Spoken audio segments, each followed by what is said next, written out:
Assalamualaikum warahmatullahi wabarakatuh. Salam rahayu, rahayu, rahayu. Teman-teman, jumpa lagi dengan Laran Ngedema di channel Lancaneru ya teman-teman.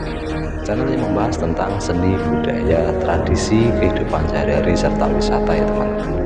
Di channel ini juga membahas tentang filosofi dan sedikit sejarah Nusantara teman-teman. Terima kasih sudah mendukung channel ini. Mari kita lanjutkan videonya teman-teman. Teman-teman, di dalam kitab Negara Kartagama itu tercatat sebagai sejarah pada tahun 1289 Prabu Kertanegara itu melukai dengan cara memotong telinga utusan yang bernama Mengpi.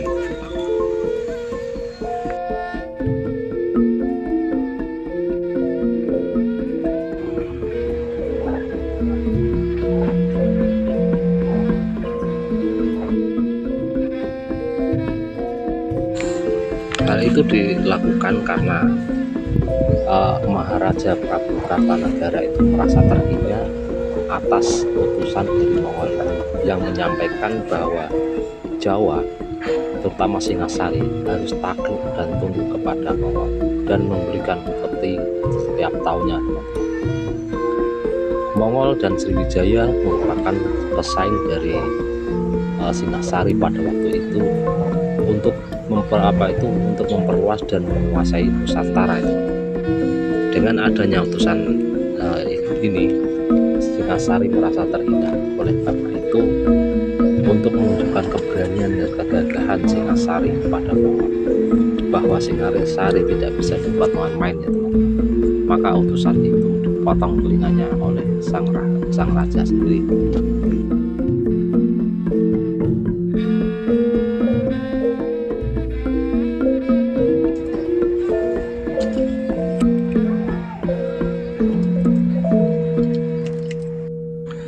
Dalam peristiwa pemotongan telinga utusan ini, itu pada akhirnya membuat sang Kublai Khan, sang raja Mongol itu merasa marah besar dan berbuntut panjang teman-teman.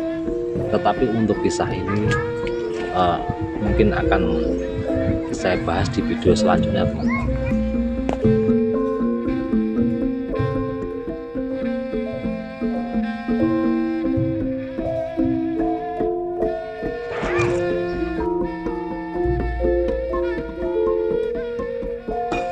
Gayatri adalah putri termuda dari Prabu Kertanegara teman-teman, dan Gayatri adalah orang yang paling tahu tentang ayahnya, yaitu Prabu Kertanegara yang sedang menyatukan wilayah-wilayah Dwipantara itu teman-teman. Dwipantara itu adalah cikal bakal dari kata Nusantara. Ketika zaman Singasari itu disebut Dwipantara, yang kemudian setelah zaman Majapahit Dwipantara itu menjadi Nusantara.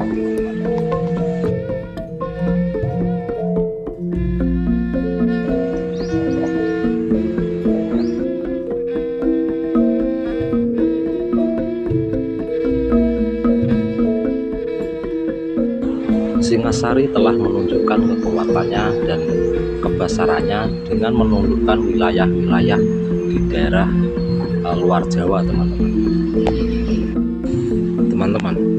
Selama masa pemerintahan Prabu Kartanegara berlangsung, berbagai pemberontakan di dalam negeri berhasil ditaklukkan oleh sang Maharaja Kartanegara teman-teman. Bahkan penaklukan di wilayah luar Pulau Jawa pun terus dilakukan oleh Prabu Kertanegara teman-teman.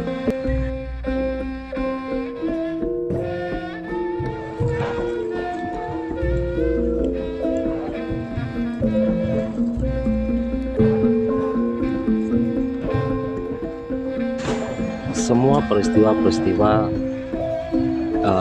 bersejarah itu tercatat di dalam kitab Kartagama dan juga Pararaton ya teman-teman. Tercatat pula di dalam sejarah pada tahun 1275 sampai 1286 teman-teman, ekspedisi Pamalayu yang dilakukan oleh Prabu Kartanegara itu.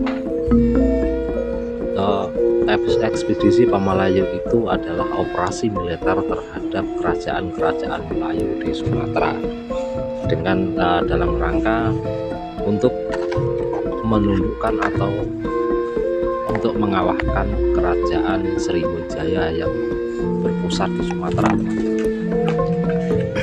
Berbagai cara dilakukan oleh Prabu Kartanegara, termasuk melakukan menjalin hubungan persahabatan kepada kerajaan-kerajaan Melayu di Sumatera, dan juga mengangkat senjata untuk menggempur kerajaan-kerajaan yang sekiranya tidak dapat ditaklukkan dengan perdamaian.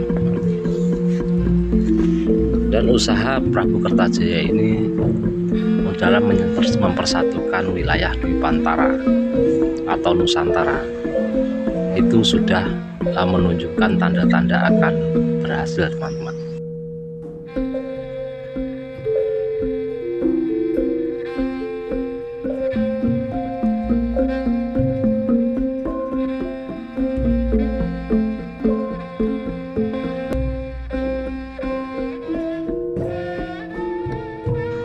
Teman-teman, di dalam kitab Nagara Kartagama tercatat bahwa kejayaan Nusantara di bawah Panji Singasari, di bawah naungan kekuasaan Raja Kartanegara itu tidak berlangsung lama, teman-teman.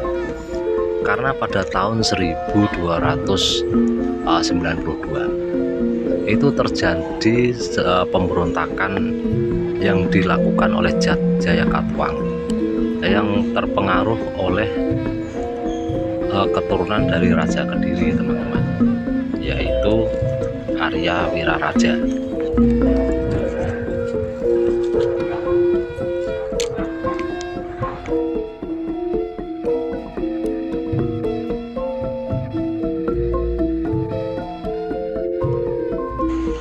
Ketika itu pasukan Kebo Anabrang yang ditugaskan dalam operasi Pamalayu itu belum kembali ke Singasari, teman-teman. Istana diserang oleh Jayakatwang dan menewaskan kedua orang tua Gayatri, teman-teman. Sedangkan suaminya Gayatri sendiri yaitu Raden Wijaya yang merupakan putra dari Jayakatwang itu tidak ditemukan beserta 3 orang saudaranya, teman-teman.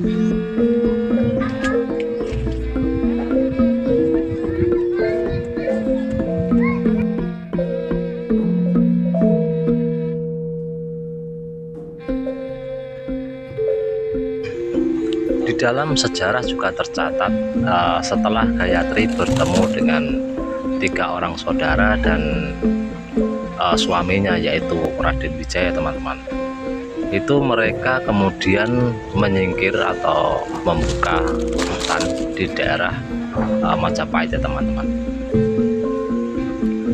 dan kemudian mendirikan sebuah desa yang diberi Majapahit dan juga dikenal dengan kata Wilwatikta, ya teman-teman. Antara Wilwatikta dengan Majapahit itu memiliki arti yang sama, yaitu buah maja yang rasanya pahit, teman-teman, yang kemudian menjadi sebuah kerajaan besar adikuasa pada masanya, yaitu kerajaan Majapahit, teman-teman.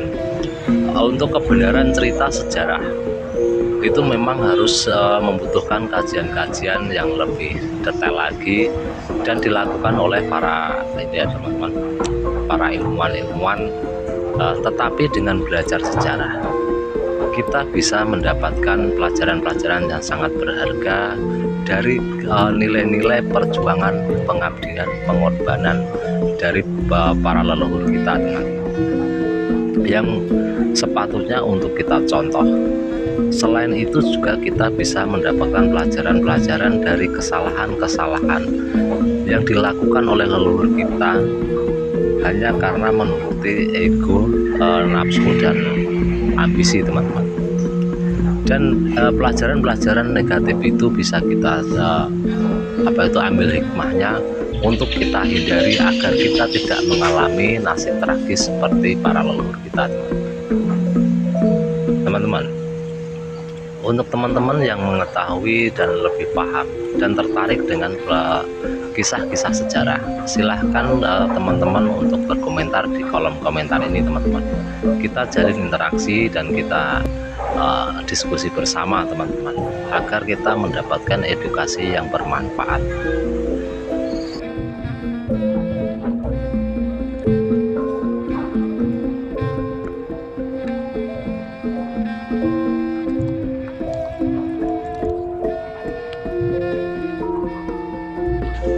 Ikuti terus channel ini, yaitu channel Lancaneru, dengan video-video yang membahas tentang seni, budaya, kehidupan sehari-hari, serta wisata, teman-teman, dan juga sejarah Nusantara.